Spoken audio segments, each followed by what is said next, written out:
Hello, everybody, and welcome to Down on the Farm, brought to you by our good friends at State Farm, right here on OpenSports.com. I'm your host, Sid Rosenberg, and today we're going to take a look into next Tuesday's Major League Baseball draft. And who better to help us with that than Jim Callis, executive editor over at Baseball America. Jimmy, how are you this morning? I'm doing good. How about you? I'm doing well. Thank you very much for doing this with us today. It's a big day coming up, obviously, on Tuesday. Now, the Washington Nationals, they've got the first pick. No way they pass on Strasburg. Is there a chance we see this guy, in fact, pitching in D.C. this season? No, I don't think there's any way they don't take him. I mean, his team got eliminated in the playoffs, so there's no chance of him even going out on a mound and getting hit by a line drive or anything. I agree. He's going to go quick to the bigs. Bottom line is, though, he will not. The way baseball has it set up, he won't sign before the deadline on August 15th because they don't want him. They don't want the guys getting big money to sign early. And after a 2-month layoff, I don't know if you'll see him in the big leagues right away because he won't have pitched for 2 months. But I think at the very least, you'll see him in the big leagues at the beginning of the 2010 season. Fair point. Now, Scott Boras, of course, gets more money for his clients than anybody in baseball. Rumors are $50 million for Strasburg. Is that what you're hearing? Well, that's what Scott wants for him, but the problem is you just don't have that kind of leverage. I mean, this guy, people tell you Strasburg's the best prospect in draft history, but there's no way you can make Strasburg a free agent. If he was a free agent, he could get $50 million. But, if he doesn't sign with the Nationals, his options are, A, sign with Nationals, B, go back into next year's draft and do this all over again. And I think it's just a case where you're the Nationals, you offer him the least amount of money you think is impossible for him to turn down. Right now the draft record for a contract is $10.5 million for Mark Pryor. I really don't see how he turns down $15 or $20 million because there's just too much risk. I mean, yeah, he could go pitch in independent leagues next year, like some guys have. But I mean, this guy's starting. He right now is the best there ever was. If you're a little bit less than that next year, it's still going to be pretty good, but it's not going to be $15 or $20 million good. So I think he signs at the end of the summer, right at the deadline, for something like $15 or $20 million. All right, now, Jim, back in February, you guys had USC shortstop Grant Green and high school outfielder Donovan Tate, both Boras clients, rated in your top 5. Now they're sitting outside the top 10. Is Boras possibly contributing to the slide here? I think slightly in that those guys aren't going to sign for slot. They're not going to sign for what MLB recommends, a player sign for in a specific slot. Tate has a football scholarship to North Carolina, wants $6 million. Grant Green, I don't know what the number is, but again, it's not just a case you draft Grant Green, MLB says that pick's worth this much, and he takes it. But that said, I think the main reason they're dropping is not Scott. Green has not had the season he had in the Cape Cod League last summer. He's only hit 4 home runs, made 18 errors at shortstop.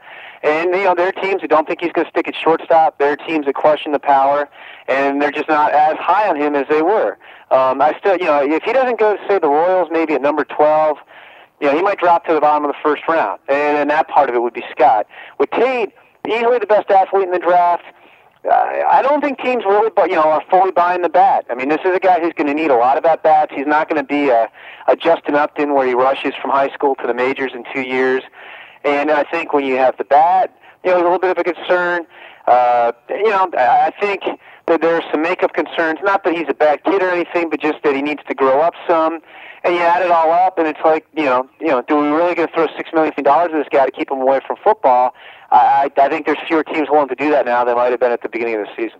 Now, Jim, another Boras client you have going second in your latest mock draft. If North Carolina first baseman Dustin Ackley is the pick, when can fans in Seattle expect to see him at Safeco? Well, again, the problem with Ackley is he's not going to sign before August 15th because he's going to get a ton of money. We're starting to hear a little bit of rumblings that the money may scare off the Mariners, and they may start to look in a different direction. So we'll see on that one. I mean, he's a tremendous hitter. I think you could put the guy in the big leagues right now, and he'd hit. I think you put him in big leagues, he'd hit 280 with 15 home runs as a rookie with no minor league experience. But the thing with Ackley that makes him even more attractive is he's first baseman now, but he's playing first base because he blew out his elbow pitching in high school and just had Tommy John surgery last year. This guy is so athletic. They're going to move him. Whoever takes him is going to put him in center field. I don't think he's going to have any problem making that adjustment. He's a well above average runner. He's a tremendous athlete. And so I think what's going to take a little time is getting him experience in center field. So he might spend the better part of 2010 learning how to play center field in the minors and then come up at the end of the year at the beginning of 2011. I do think the bat can contribute right now.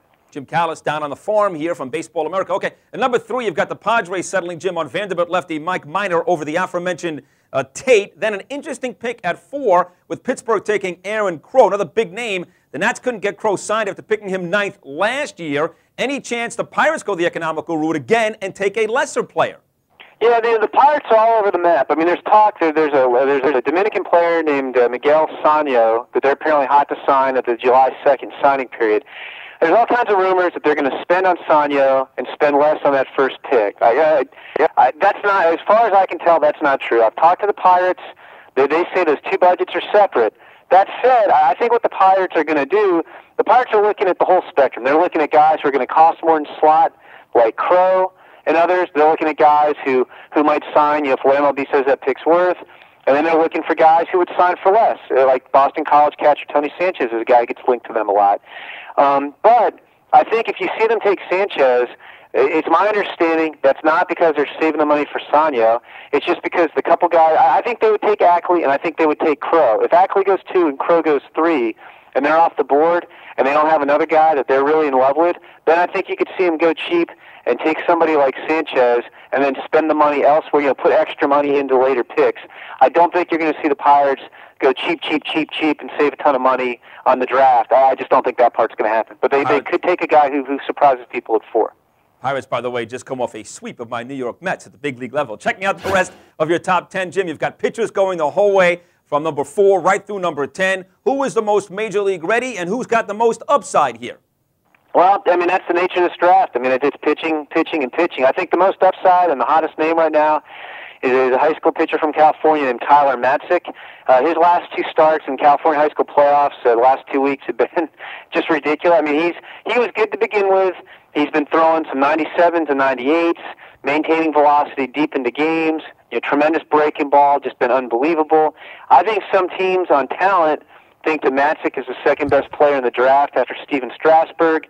Nobody's quite sure exactly what it's going to take to sign him, so it's a little harder to pinpoint where he's going to go. And the high school guys have really moved up over some of the college guys. I mean, one of my favorite college pitchers is Missouri right-hander Kyle Gibson. He'd be in the regionals last weekend. He pitched 8 shutout innings, but he was throwing 83, 86 miles an hour, and then he's complaining about forearm tightness after the game, which a lot of times is a precursor to torn elbow ligament and Tommy John surgery. So there are teams that really like Kyle Gibson, but all of a sudden they're worried about how healthy he is. If he's healthy, he's the guy who gets to the big leagues quickest, and I think Mike Minor, who we talked about a little bit, the Vanderbilt lefty the Padres might take, he's right behind him. Our last one, Jimmy, this week Sports Illustrated anointed another chosen one, talking about 16-year-old phenom Bryce Harper. Where would he go if he was in this year's draft? Talent, he'd go 2. I think you take Strasburg over him. I mean, they're both kind of once-in-a-lifetime or once-in-a-generational type of players. I think you take Strasburg over Harper because Strasburg's proven himself at a much higher level in college and international play and Team USA and all that. And I think Strasburg can help you almost immediately, whereas Harper, as good as he is 16 years old. And I would think you need at least a couple years in the minors. So I think Strasburg would go 1, Harper would go 2. Now Harper's going to want, I'm sure, he's got the same agent, Scott Boras, that if Strasburg's worth $50 million in Scott's mind, that Harper's worth $50 million in Scott's mind. And so if he were in this draft, the money could scare somebody off. But in pure talent, you could take him. I think you take him 2 behind Strasburg, and I bet there'd be at least a handful of teams that would say, you know what, give me the catcher. I'm taking the catcher over Strasburg. I just learned 2 things from our conversation today. Jim Callis, Baseball America, terrific job. A, all the knowledge on the upcoming baseball draft, and B, it's good to be Scott Boras. He is in great shape this year. He's got, probably 7 or 8 guys who should go in the first round on talent, and wow. He's going to be doing very well, and we'll be hearing about a lot of these guys down the road. Jim Callis, Baseball America, again, super job. Thank you so much for helping us today. Thanks, Jimmy.